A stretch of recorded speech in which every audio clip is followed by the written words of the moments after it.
Oi meninas, sejam bem-vindas a mais um vídeo do canal e hoje eu quero falar de um tema que costuma gerar muitas dúvidas. Você aí já recebeu alguma criança com mutismo seletivo? É um caso bem desafiador, são casos desafiadores porque normalmente são crianças que às vezes nem querem entrar na sala e quando entram às vezes ficam encolhidinhas, não querem falar, não querem olhar, justamente porque esse é um ponto que precisa ser estimulado ou trabalhado. Então, se esse tema te interessa, fica até o final desse vídeo que eu vou falar o que eu faria caso eu recebesse uma criança com essa demanda, dando dicas e formas de intervir, inclusive com os pais. Vamos chamar a vinheta.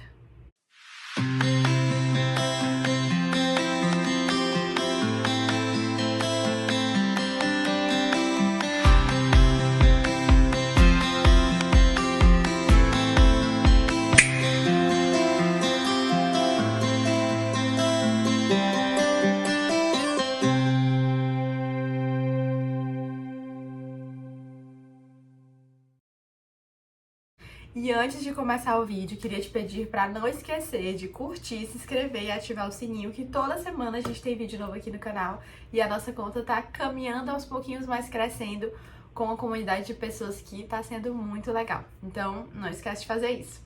Gente, é muito importante vocês saberem que o mutismo seletivo é um transtorno de ansiedade.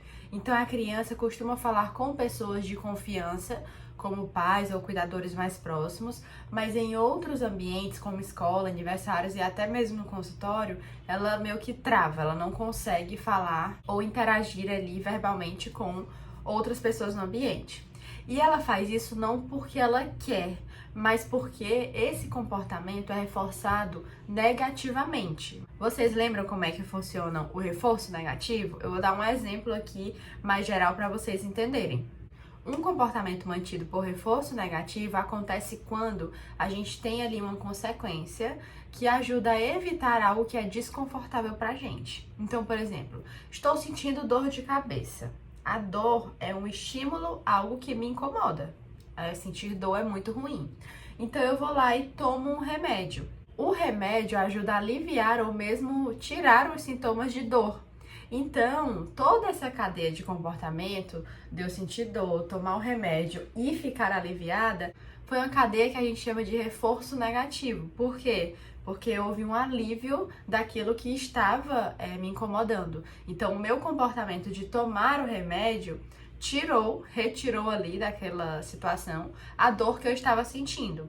Essa explicação é importante porque crianças com mutismo seletivo agem também nesse mesmo esquema, né? Nessa mesma linha de raciocínio. Então a criança se sente muito ansiosa e a ansiedade por si só traz um desconforto e elas não conseguem falar ou interagir, ficam com receio, então elas preferem, entre várias aspas, não falar, ficar em silêncio, por quê?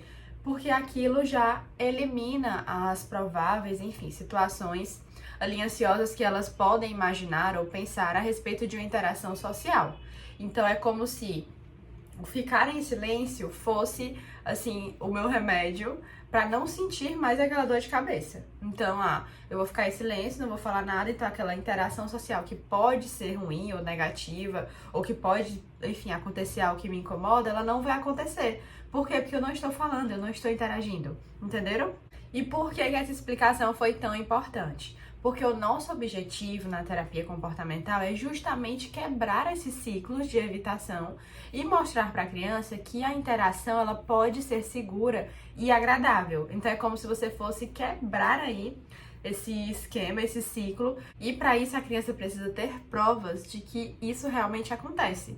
Então, inclusive, no próprio consultório psicológico, no próprio contexto de terapia, vai ser um ambiente em que você tem que ter muito cuidado, né? Tem que ser muito sensível para fazer essa intervenção, para que a interação com você seja agradável, para que a criança não fique ali mantendo o comportamento de fuga e esquiva. E para isso você precisa conhecer muito bem a criança. Então vamos lá para a intervenção. A primeira coisa é você explicar para os pais, isso que eu expliquei agora antes do vídeo, para eles entenderem que vai ser um processo que pode demorar um pouco até a criança criar um vínculo e se sentir bem acolhida com você na terapia. Então explique isso para os pais antes. E então, em seguida, quando você for começar com a criança, tente conhecê-la ao máximo. Então, envie uma ficha de preferências, que inclusive eu tenho essa ficha e eu forneço gratuitamente para as psicólogas, que é uma ficha em que os pais vão preencher ali os principais gostos da criança. Então, a criança gosta de brincar de massinha, ela gosta de assistir tal coisa, ela gosta do brinquedo X, enfim, você vai conhecer ao máximo a criança para que desde as primeiras sessões ela sinta que você está fazendo algo direcionado para ela. E aí é que entra o segredo-chave. Não fique fazendo perguntas diretas nessa expectativa da resposta. Quando a criança estiver entrando, seja bem-vinda, separei aqui algumas coisas pra gente fazer. Aponta pra mim, qual dessas você vai escolher primeiro? Será que pode ser essa?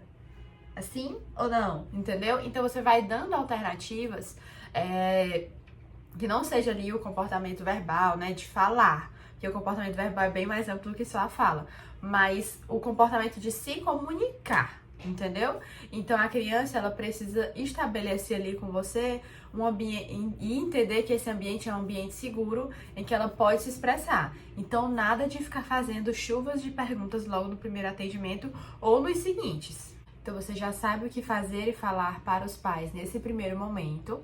Em seguida, você já sabe que precisa conhecer a criança e trazer ali sugestões de brinquedos ou atividades que sejam mais livres, que não tenham pressão dela responder algo, de resolver algo. Então, não coloque qualquer jogo. Por exemplo, o jogo Eu Sou, aquele que tem, eu até coloquei ele aqui, que você coloca as cartinhas e a criança vai perguntando e respondendo.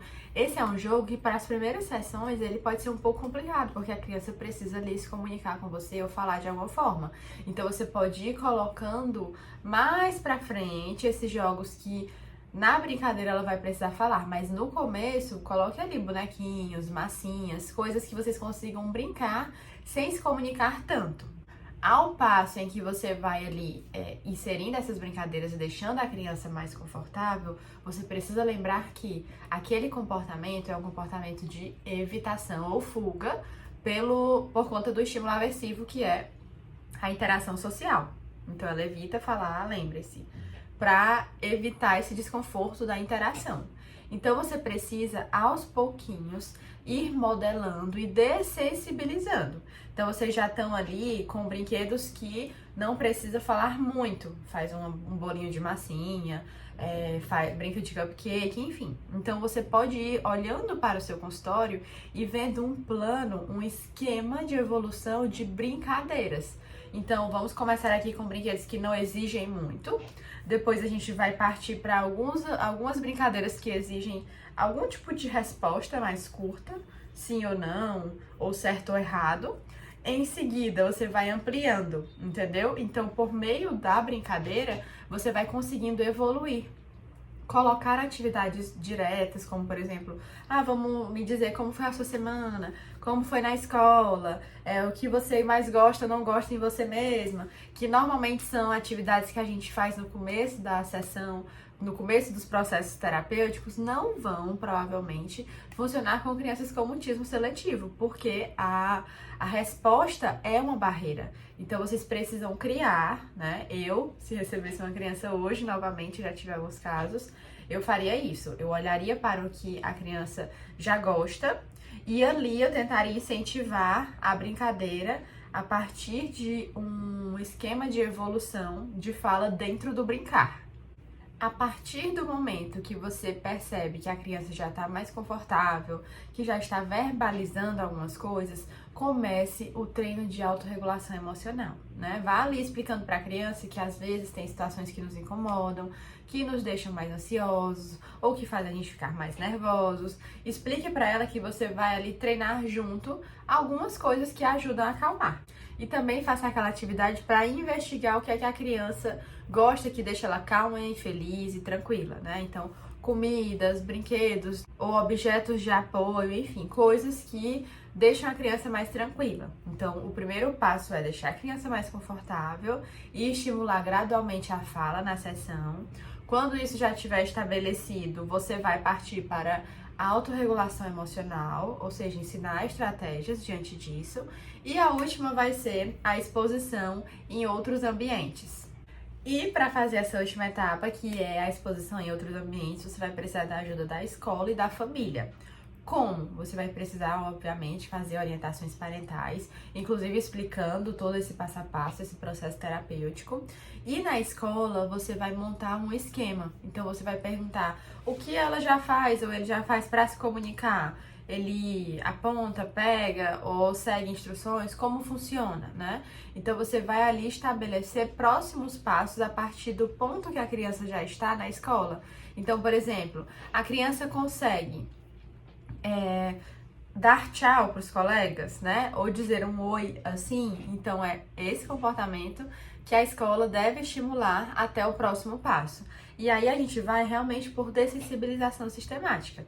Que, caso vocês não lembrem, a dessensibilização sistemática é como se fosse uma escadinha de exposição que a gente monta desde o estímulo mais aversivo, no caso falar, interagir com outras crianças, e os outros passinhos que precisam ser dados até chegar lá. Então, no caso, por exemplo, da criança interagir com outras, ela precisa conseguir estar no mesmo ambiente que elas, sem tanta tensão.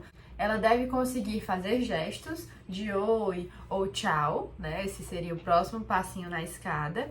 O terceiro passo é falar, verbalizar oi.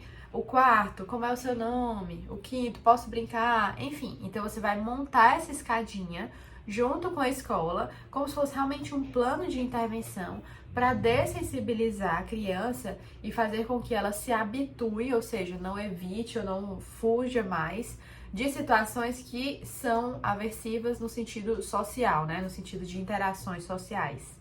Então, pessoal, é isso. Claro que cada processo vai caminhar de acordo com a forma como o ambiente também ajuda nessa estimulação, mas saibam que o começo de um processo de uma criança com essa demanda de mutismo seletivo é bem diferente das demais. Então, fiquem muito atentas a esse início, a esse processo, que eu garanto que se vocês forem seguindo ali com cautela, focando no vínculo da forma como eu expliquei, as coisas vão caminhar super bem. E se esse vídeo te ajudou, não esquece de curtir, se inscrever. E se você conhecer ou lembrar de alguma amiga que recebeu essa demanda, envia para ela também.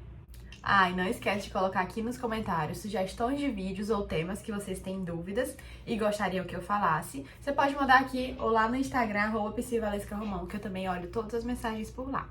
E é isso, gente. Um beijo e até o próximo vídeo.